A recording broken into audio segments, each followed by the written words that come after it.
Salut tout le monde, je vous retrouve aujourd'hui pour une nouvelle vidéo et aujourd'hui en fait j'ai décidé de vous faire un petit tag parce que il y a beaucoup de tags de lecture qui tournent sur Facebook depuis le début que les chaînes YouTube lecture ont commencé. Donc ça fait un moment que moi je suis les chaînes lecture, que je regarde, j'adore regarder les tags lecture. Mais ça fait que quelques mois que j'ai ma chaîne et je me suis dit je vous fais beaucoup de points lecture et des vidéos pour vous parler un petit peu de ce que je lis et tout, mais je vous ai pas encore fait de tag donc vous en savez quasiment rien sur moi, donc j'ai décidé aujourd'hui de vous faire de vous filmer quelques tags, donc je vais pas vous les mettre tout d'un coup, hein, vous inquiétez pas parce que je pense que ça va vite vous saouler de m'écouter parler, hein, surtout que ce sera pas des choses très palpitantes et intéressantes pour vous, mais enfin, je pense que c'est toujours sympa de connaître un petit peu les goûts lecture des gens qu'on suit et puis d'en apprendre un petit peu plus sur quel type de lecteur on est. Donc aujourd'hui je vais faire le tag Let's Talk About Books, donc c'est un tag que j'ai trouvé sur la chaîne de French Orchidea, hein, encore et toujours n'est-ce pas? Donc le lien vers son tag est dans la barre d'infos sous cette vidéo, également le lien vers sa chaîne. Donc vous l'aurez compris, hein, c'est ma chaîne, comment dire, pas de prédilection, mais enfin c'est la chaîne que je suis avec le plus d'assiduité. Je pense que j'ai dû voir à peu près toutes ces vidéos, hein. Ouais, j'adore. Et puis en plus, ce qu'il y a, c'est que plus je vois ces vidéos, plus j'ai l'impression de la connaître parce qu'on se ressemble beaucoup et en plein de points. Et d'ailleurs, ça me fait rire parce que ce tag, je l'ai regardé sur sa vidéo il y a un bon moment, il y a, je sais plus c'était quand, il y a plus d'1 an maintenant. Mais là je revois les questions donc je me rappelle de ses réponses et ça me fait rire parce que si vous allez voir sa vidéo vous allez le comprendre, c'est qu'on se ressemble vraiment beaucoup puisque je pense qu'on va avoir des réponses assez similaires pour pas mal de questions. Donc je vais commencer tout de suite parce qu'il y a 12 questions donc il faut pas que je traîne trop sinon vous allez tous vous évanouir devant votre écran. Donc la première question, quels sont tes genres littéraires préférés? Alors depuis que j'ai commencé à regarder les chaînes de lecture, en fait, mes goûts littéraires ont beaucoup évolué, puisqu'en fait, il y a plus d'1 an de ça maintenant que je regarde des chaînes de livres, et en fait, avant ça, je lisais absolument que des thrillers, des polars, voilà. C'était que ça, ce que je lisais. Je lisais que des trucs gore, des trucs de criminels, de machin, de meurtres et tout ça, je lisais que ça. Et en fait, à force de regarder des vidéos lecture, j'ai découvert d'autres genres en fait, tout simplement. Enfin, c'est pas que je savais pas qu'ils existaient, mais simplement, je m'étais jamais penchée dessus et je me suis découvert des véritables passions et amour pour certains genres littéraires. Alors parmi ceux-là, en fait, j'adore, bon, toujours autant bien sûr les thrillers, c'est un genre que j'affectionne beaucoup. J'adore la chick lit. Voilà, je suis vraiment fan de chick lit et j'ai des périodes où je ne lis que ça en fait. J'adore aussi la littérature contemporaine, mais quand je parle de littérature contemporaine, c'est vrai que c'est un thème, c'est un mot qui est très vaste, hein, puisque ça englobe beaucoup de types de lectures. J'aime particulièrement les drames, voilà, j'aime beaucoup les drames donc, et les romances. Et les romances dramatiques, c'est encore mieux. Voilà, romance, drame et chick lit et thriller, voilà, c'est ça les genres que je préfère. Ensuite, question numéro 2, quels sont les genres littéraires qui ne t'attirent pas du tout? Voilà, c'est vrai que je dois l'admettre, il y a des genres qui m'attirent pas. Il y en a, j'ai jamais lu, et il y en a, j'ai simplement pas envie d'en lire. Je n'aime pas tout ce qui est jeunesse. Enfin, c'est pas que j'aime pas, c'est que ça m'intéresse pas. Je vais avoir 27 ans cette année, et je pense que voilà, je suis plus intéressée en fait par les lectures jeunesse, et même quand j'étais ado en fait j'ai commencé enfin j'ai beaucoup grandi dans ma tête, j'ai atteint une maturité, un âge adulte très tôt, et donc ce type de lecture ne m'a jamais intéressée, donc la jeunesse, la littérature jeunesse ne m'intéresse pas, young adulte, tout ça. Ensuite je n'aime pas tout ce qui est fantastique, et voilà quoi, tout ce qui est vampire, donc c'est la bitlist quoi, j'aime pas ça, ça m'intéresse pas. Et j'aime pas non plus les romans historiques, ça me barbe en fait, ça m'emmerde, pardon, ça m'ennuie profondément, j'aime pas les romans historiques. Et puis les classiques, bon il y en a certains que j'aime bien, j'en ai lu, hein, j'ai fait des études d'anglais pendant 4-5 ans. Oui, j'ai une maîtrise d'anglais, Donc oui, j'ai lu de la littérature classique, surtout anglaise. Mais comme j'ai fait une section littéraire au lycée, de toute façon j'ai lu beaucoup de classiques en français également. Mais voilà, il y a des classiques que j'aime beaucoup. Je vais vous citer par exemple Jane Eyre, que j'ai trouvé vraiment magnifique et que j'ai lu en anglais en plus. Il y a des William Shakespeare aussi que j'avais beaucoup aimé. En anglais là également. J'ai lu aussi Paul Auster. Bon, je sais pas si on peut classifier, enfin on peut le mettre dans la catégorie classique. Voilà, des très très bonnes lectures en anglais classique, mais français un peu moins, tout ce qui est Voltaire, tout ça, tout ce qui est Baudelaire, enfin si, les poèmes de Baudelaire, il y en a que j'aimais bien, mais je veux dire, enfin je sais pas, Stendhal, tout ça, Émile Zola, voilà. En fait j'aime pas la littérature réaliste, et pour moi, enfin pas réaliste, comment expliquer ça, c'est un genre, c'est quoi, c'est... Enfin vous me direz, hein, vous qui faites encore vos études par exemple, mais voilà, le genre trop descriptif, trop narratif, enfin barbant quoi, et puis avec, enfin je veux dire, il faut avoir le dictionnaire à côté pour suivre, et puis en plus généralement c'est historique, mon dieu quoi, mon dieu. Et d'ailleurs il y en a un qui m'a particulièrement marqué parce que pour moi c'est le livre le plus inutile que j'ai pu lire, c'était Henri Brulard, de... je sais même plus c'est qui a écrit ça. C'est la honte, hein, mais je sais plus. Bref, voilà, j'aime pas trop les classiques. Je me suis attardée beaucoup sur cette question, hein, désolée. Alors, question numéro 3, préfères-tu lire un roman avec beaucoup de pages ou au contraire un roman plus fin? Ben ça dépend vraiment en fait.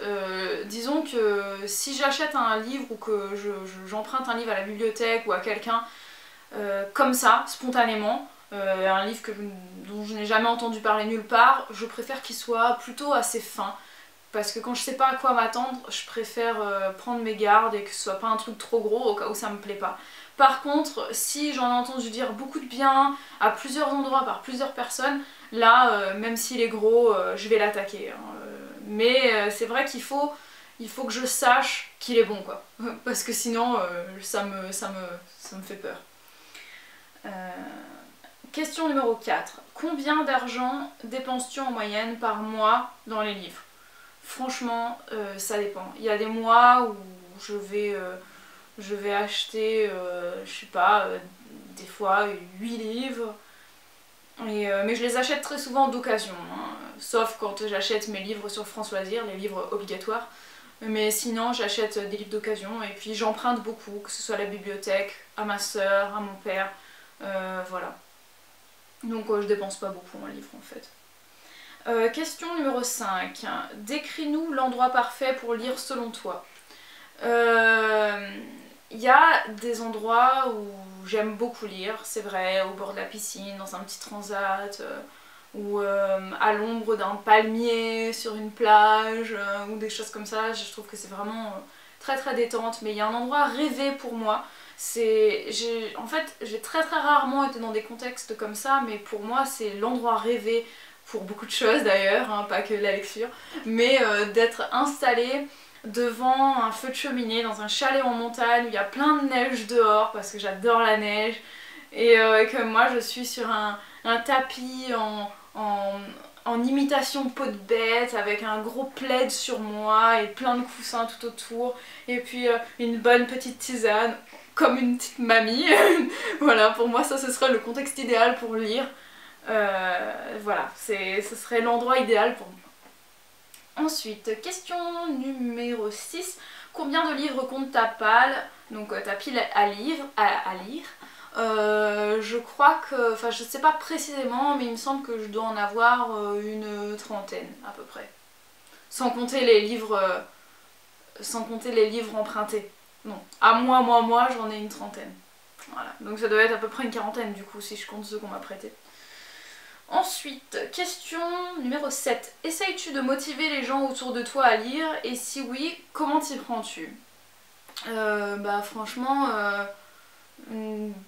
j'incite personne. C'est vrai que j'essaye de faire un peu lire mon mari parce qu'il ne lit absolument jamais, et moi ça m'attriste parce que j'aimerais qu'il lise plus pour pouvoir donc écrire plus, parce que voilà, celui qui lit, il commence à écrire, et puis vice versa, quoi. C'est quand même deux choses qui vont assez de pair, et moi j'adore lire de belles lettres et tout ça, donc je lui en écris tout le temps depuis des années, et lui il m'écrit quasiment jamais de lettres, donc j'essaie de le faire lire pour que ça fasse développer un petit peu sa fibre littéraire, quoi. Mais bon, il n'y a rien à faire, hein, donc bah, je vais pas le forcer, j'essaie de lui prêter des bouquins que j'ai particulièrement aimés, et puis il prend 4 siècles pour les finir, mais voilà, en été il lit un peu plus vu qu'on va à la plage, du coup il va lire sur le bord de la plage, mais sinon il lit pas trop. Ma soeur elle lit déjà beaucoup, donc nous on s'échange nos livres, donc ça y a pas de souci. Mes parents ils lisent, et puis après mes amis, bah ouais, ils lisent pas, et voilà, c'est pas que je m'en fous, hein, mais c'est que voilà, chacun sa vie, moi ça me dérange pas que les gens ils lisent pas, hein. Voilà, chacun ses petites passions.